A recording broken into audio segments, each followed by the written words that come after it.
When we talk about the seemingly almighty Saints offense, I think the football media at large, and I'm including myself in there as well, has kind of painted the wrong picture about what they really are. We always think of New Orleans as a high-flying passing attack, an explosive run game, and a unit that would probably feel comfortable in any shootout they got themselves into, and to a degree all of those things are true. But somewhere along the way, I think we all got caught up in the points per game metrics and the gigantic blowout wins, and lost sight of how those points were really scored and how those blowouts really took place. When I looked at more metrics in detail beyond just the surface level numbers, I, much to my own surprise, got a newfound understanding of what makes the Saints actually tick on offense, and also, perhaps more importantly, how the Cowboys just game plan to completely shut them down. Here's what I found out. The main thing you need to know is that the Saints are not a quick strike, track meet style offense that racks up possessions and explosive downfield plays to score points. In fact, New Orleans has the fewest total possessions in the league so far this year. However, they make up for their lack of possessions by having incredible and possibly even historic efficiency with those possessions. The Saints lead the league in yards per drive, points per drive, plays per drive, and most crucially, time of possession per drive. And in fact, the 2018 Saints have the second highest time of possession per drive ever recorded by Football Outsiders in their 22 years of data collection. Just to make their insane efficiency even more apparent, by the way, the only team to ever beat their time of possession per drive, the 2013 Chargers, scored more than a full point less on average per drive, which translated to 10 fewer points scored per game overall. And I know you might be thinking, well, Brett, of course you should consider the Saints an explosive offense no matter what the numbers say. They have Michael Thomas and Alvin Kamara breaking off big plays all the time. And yes, you are correct, those are two pretty explosive players individually. But overall this year, they have not been one of the most explosive offenses in the league this season. New Orleans only has 6 runs of 20 or more yards in 12 games, and only 2 of those 20-plus yard runs were by Kamara. Those 6 runs ranked 23rd in the league, down with the likes of Oakland and Philadelphia, and just barely above teams that can't run the ball at all like Atlanta. When it comes to 40-plus yard runs, they've only had 1 all season long, and it was all the way back in Week 4 against the Giants when Kamara broke off a 49-yard touchdown. The passing game is even more perplexing because the Saints rank pretty highly in intermediate explosive plays of 20 or more yards, which are mostly those deep over routes to Michael Thomas that they love to run so much in the middle of the field, but they also only have 6 deep completions of 40 or more yards. That ties them at 16th in the NFL alongside other vertically challenged passing offenses like the Bills and Titans. And again, to drive the point home even further, they are just barely ahead of teams like the Ravens, Jets, and Raiders in that category, while offenses like the Seahawks, Chiefs, and Steelers have at minimum doubled their number. That's not a stat that you typically want to be associated with. So, what does this all mean to be so historically good in areas like time of possession, points per game, and overall point differential, but average to below average in explosive plays generated? 2 words: ball control. Ball control is the root of efficiency in the NFL, both on offense and defense. And when it comes to ball control, this might be the most efficient team we have ever seen. They are certainly not the most explosive and probably won't be the most productive in terms of yardage, but in terms of raw efficiency, I've never witnessed anything like this before. In fact, I would venture to say that what the Saints are doing is pretty much unprecedented, even by the standards of the modern passing era. However, and this is a very big however, just because an offensive machine is well-oiled and perfectly operated doesn't mean that a wrench can't be thrown in the gears to f*** it all up in a heartbeat. The Dallas Cowboys, for all of their faults, know how machines like this one work. Hell, they've built their entire roster around this same ball control mentality. So if anyone would know exactly where to throw that wrench, it's Dallas. And when you look at what went down last Thursday night, I'd say they had no problem hitting their target.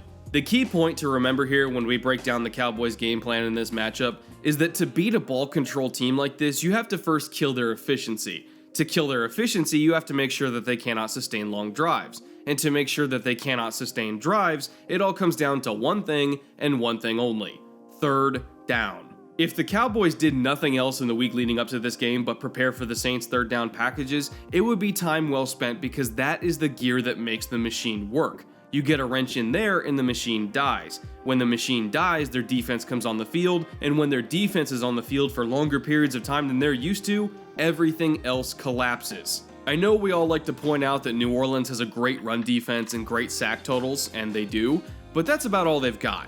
In terms of yards per play allowed, they are 22nd in the league. In third down conversion percentage allowed, they are 21st. And in red zone touchdown percentage allowed, they are also 21st.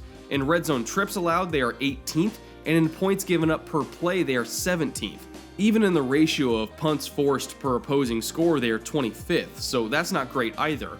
There are aspects of this defense that are pretty good, like I said, but overall, the longer this unit is on the field, the more they start to get exposed by efficient, quick, and dare I say, managerial passing games. For the Saints defense, their success or failure all comes back to how their offense does on third down, because the more third downs the offense converts, the less overall possessions there are in the game, and the fewer defensive possessions they have to be on the field for, the more that New Orleans can lean on their efficiency per offensive possession to win it for them.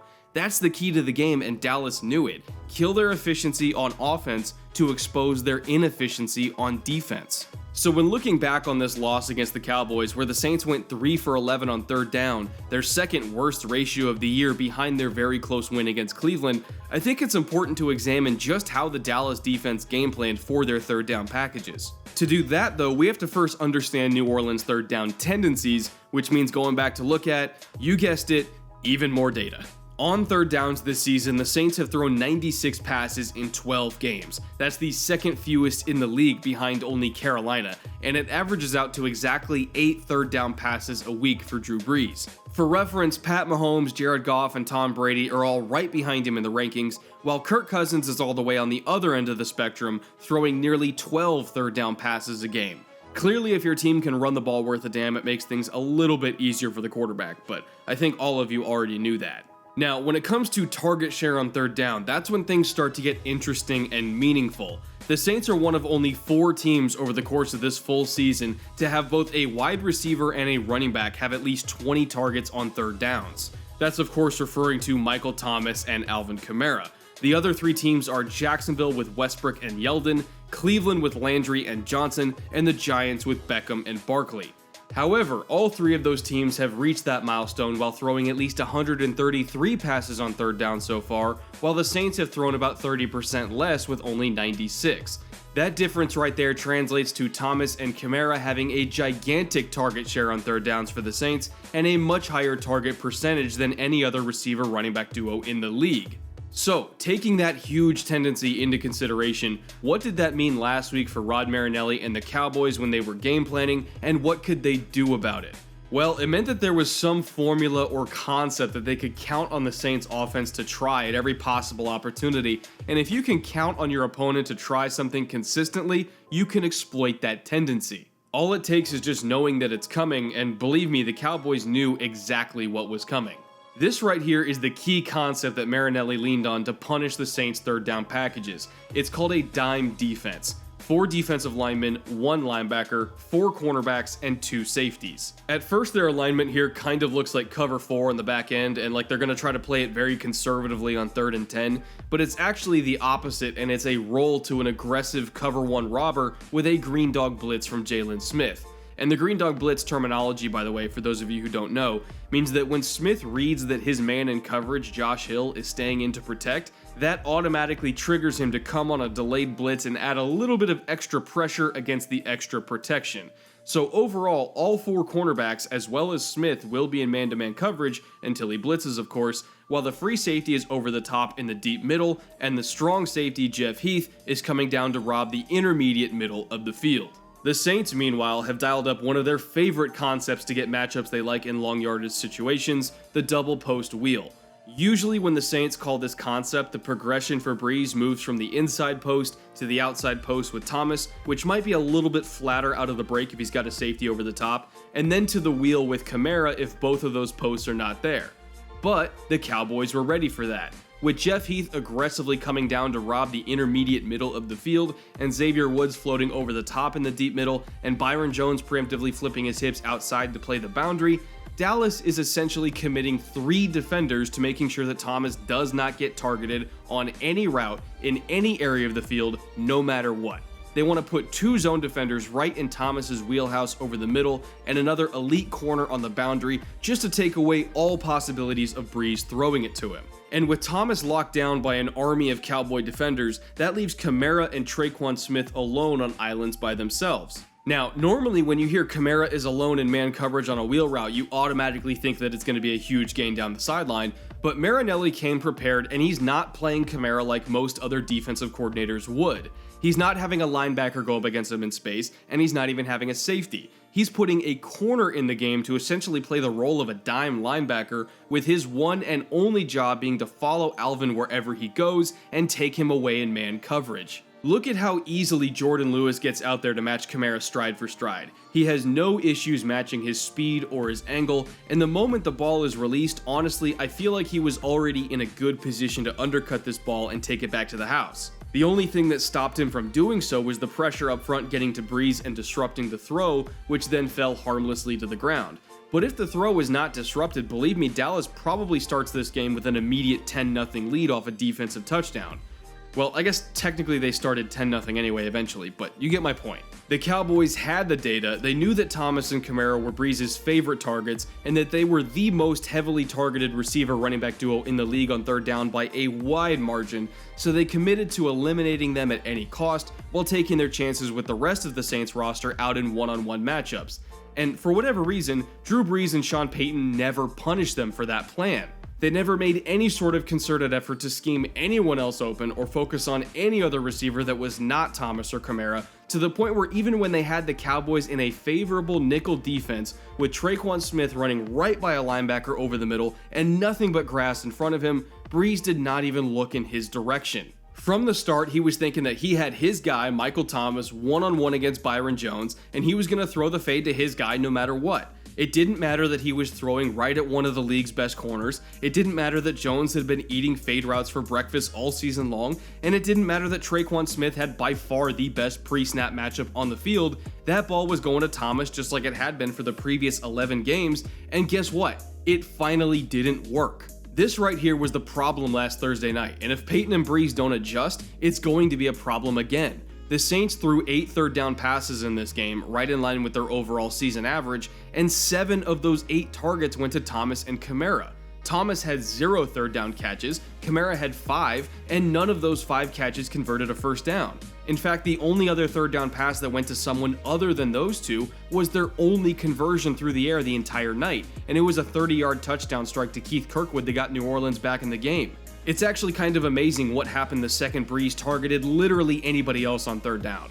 I don't want to be too alarmist here because the Saints are an elite team for a reason, but this is a pretty big problem that they really need to pay attention to. The league is starting to figure out that New Orleans has a very distinct formula for winning, and although that formula is powerful, it's not invulnerable. Hell, there are probably at least 2 other teams in the NFC playoff picture alone that are built to stop that formula. Crush the run to set up third and long, play dime packages whenever Kamara's on the field, match up man-to-man across the board while doubling Brees' favorite target, and bring as much pressure as humanly possible. It sounds difficult, I know, but there are teams that do excel at all of those things. The Cowboys can obviously do it, the Bears probably could too, and you could argue that if the Vikings and Rams ever got fully healthy, they would have a decent shot as well. Again, I don't want to make it sound like a 10-2 ball club is doomed right now, but they have to start throwing to other people. They have to get themselves out of being a 2-dimensional passing game, and they have to start generating more explosive runs with their ultra-explosive running back duo.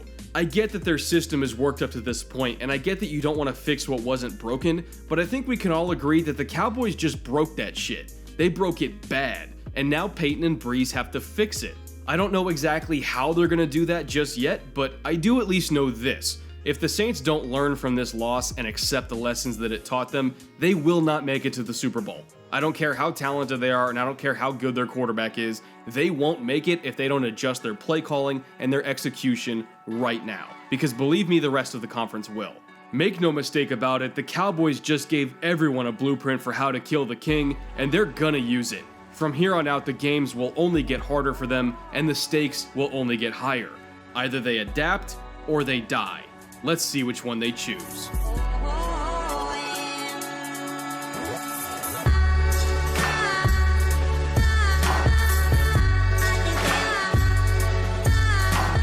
Thank you so much for watching this week's episode, and thank you once again to our sponsor, MyBookie, for helping to make this show happen. If you guys have been thinking about dipping your toes into the waters of sports betting this season, maybe putting $5 on a game here or there, or betting on the MVP winner or who's going to win the Super Bowl, now is the best possible time for you to jump on that train, because MyBookie is giving all Film Room viewers up to a 50% deposit bonus on any deposit up to $1,000 with promo code Brett on sign up. And that bonus will basically give you 50% extra betting credit to use on the site to make bets on games or whatever else you want to bet on. And anything you win with those credits, or with the bets made with those credits, will generate actual real money for you.